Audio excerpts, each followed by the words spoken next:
to the Jones Gallery Lecture Series. I'm Sarah Jones, the curator here at Jones Gallery.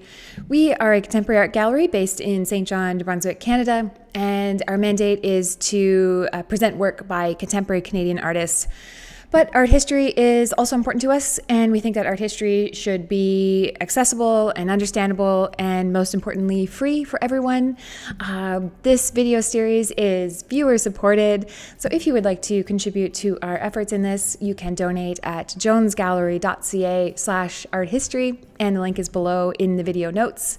And we hope you enjoy the video. Welcome to part 2 of our video series on Leonardo's Last Supper. Today I'll be talking about the story. So what are we actually looking at in this painting, and Leonardo's treatment of the figures and the deep psychological intensity of this painting. So just a bit of background. Leonardo comes to Milan in 1482-83. He was around 30 years old. He comes to work for this gentleman, the Duke of Milan, Ludovico Sforza, Ludovico il Moro. He enjoys great success as a court painter for these years. He stays there for 17, 18 years till about 1499.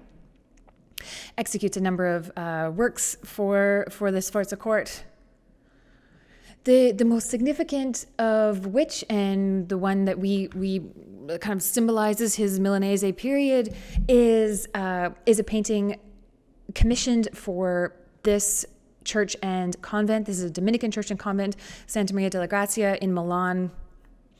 It was a very important church for the Sforza family. It was kind of their family church, essentially. They were all buried there. And Leonardo is commissioned to create a scene of the Last Supper in the convent's refectory. That's the dining room, and it was a scene. I mean, it's a scene that's typical of refectories. So you have a dining room, so you're going to show. I mean, thematically, on a very simple level, it fits well with the setting. So yeah, we'll have a scene of the Last Supper in the dining room. So this is what Leonardo gives us. Basically, the essential elements of the story. It's one of the most kind of spiritually potent moments in the Christian narrative. This is the moment before Christ is taken away by the authorities.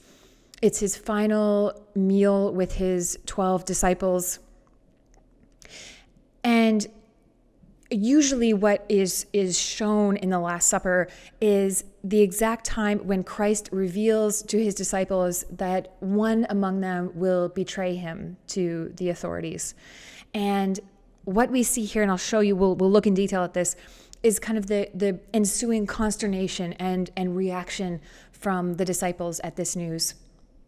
But you can see from Christ is in the center here, and his gesture, there's all kinds of symbolic resonance for Christian followers here. It's tied in with the idea of the Eucharist and the bread and the body of Christ, and the wine and the blood of Christ, as well as kind of setting in motion this series of events that will eventually lead to Christ's death and resurrection. So highly, highly potent spiritual material we are dealing with here. As I said, this was probably a familiar scene. It is depicted often in Christian art. This is an earlier medieval example. In this scene, Christ is on the left, holding the bread, I assume. That's Peter on the right. Peter is often kind of the second most important figure here. And then there's the whole row of disciples in the center. It's a tricky scene to depict. It's kind of an unwieldy subject matter. There are 13 men that need to be crammed into this scene, and it's very difficult. It's difficult to orchestrate, or kind of imagine a theater director. How would a theater director set the stage for these 13 individuals in a way that the audience can understand what's happening and who is the most important figure, who is the second most important figure, where is Judas? Judas, the betrayer. How are we going to show Judas? Anyway, it's very complicated. Leonardo spends probably a great deal of time grappling with this challenge of showing, compositional challenge of kind of showing these 13 figures. This is a study we have. We have extensive notes from Leonardo and sketchbooks, as you probably know. This is when you can see it's a little doodle for the Last Supper, combined with some engineering drawings, something that looks like it's from math class, along with some text. Anyway, we'll skip the math stuff. This is, again, like I said, probably a little sketch for the Last Supper. You can see in the upper left, it looks like there were perhaps a figure or two on the side of the table facing us. Typical treatment of this subject was to, in the Renaissance, and I'll show you an example of this, was to show Judas on our side of the table. So all of the disciples would be over here, opposite from us, and Judas is alone over here. So it was really obvious, Judas, you're the bad guy. You're separate from us. Leonardo rejects that composition. It's too it's kind of clunky, and it doesn't make a whole lot of narrative sense because nobody is supposed to know that Judas is the betrayer at the time. So let's go through the various disciples, the various figures here at the table, and I'll explain who they are, and we'll look at their reactions. What I'd like you to notice is the enormous variety in not just the physiognomy of the disciples. So each disciple looks different. They're very, very individualistic, but they are also reacting to this news, this highly disturbing news in a remarkable array of ways. So let's begin on the far left of the painting. Oops, I'm wrong. In the center. We get in the center. There's Jesus. So we can tell it's Jesus because it is the center of the painting. We can tell it also it's him because he's in kind of very stable triangular or pyramidal posture pose here, whereas the action kind of swirls out around away from Christ. Now I'll go to the left. All right, on the far left, I can never remember the little disciples. Okay, we have Bartholomew, James, and Andrew. Who are they anyway? No, they did important things. Bartholomew, James, and Andrew. So I like Andrew's gesture in particular. Again, the hands raised, and we can see the figure in the center. I've already forgotten who that is. James reaching around Andrew. I have to keep looking. But look at the facial differences between each one of these disciples. So we have a sense of great individuality here. And Bartholomew is pushing away and standing up from the table in what I think is a very naturalistic or very human response to this news. The next grouping is probably the most interesting. We have first. Who do I tell you first? First, the figure who is in shadow or kind of looks darker than the other disciples, the one leaning on the table, that's Judas. So that is Judas, the betrayer, kind of the bad one of the group. So he's shown, his face is shown kind of dark in shadow, essentially. There's all kinds of stories about Leonardo modeling him after someone he didn't like in the church. So whether that's true or not, who knows? But he does kind of have a mean, scrunched up face.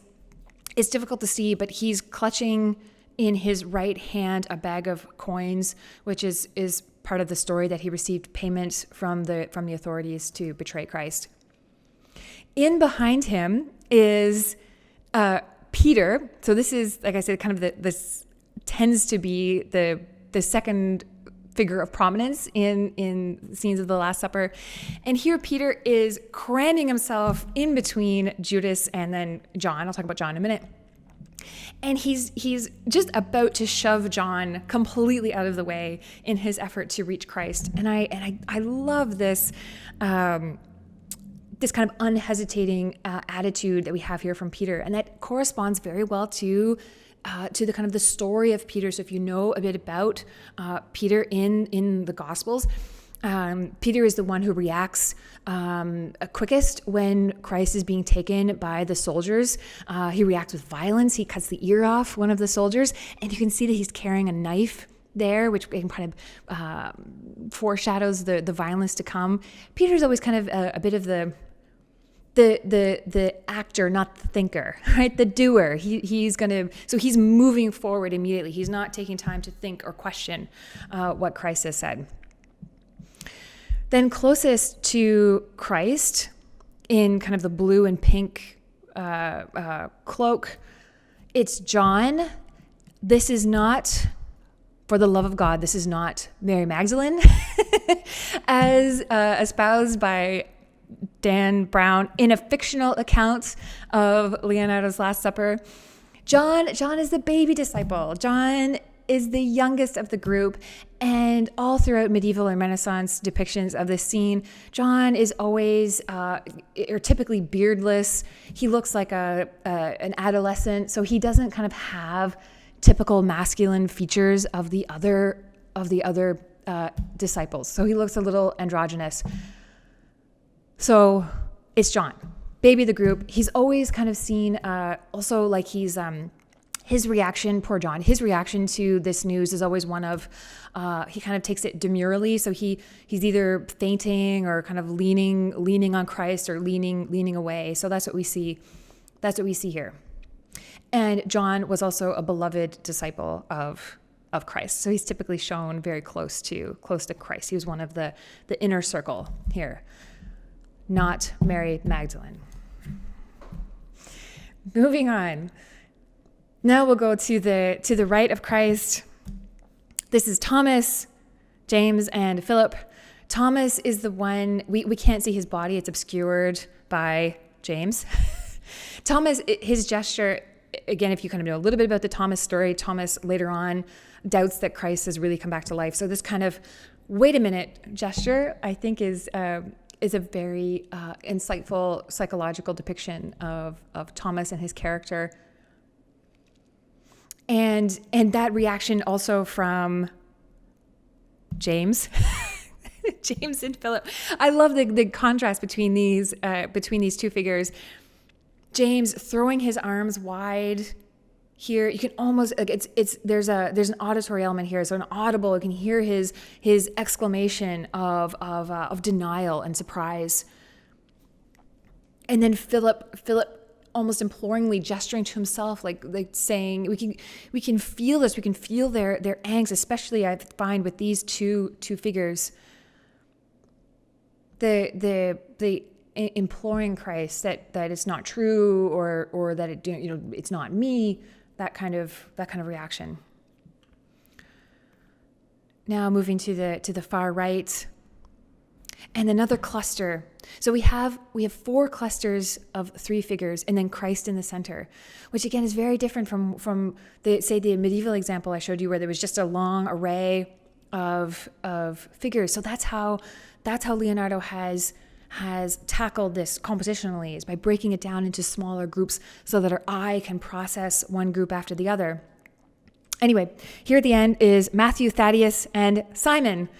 And Matthew is turning away from, he's almost reacting to his pals and gesturing back towards Christ. They do hear this, and then you can see them kind of reacting amongst themselves and kind of discussing what Christ has just announced. So here again, just to show you, notice those groupings, the groupings of 4 or 3. There are 4 groupings of 3. Anyway, 2 on either side of Christ. 3, 3, 3, 3. So it's a very balanced composition, which is a very typical approach for the Renaissance. They liked kind of harmony and balance. So that Christ in that, like I said, that kind of triangular structure in the center, very typical kind of Renaissance pose here. And then to have an equal number of figures on one side and the other, a very kind of stable Renaissance approach.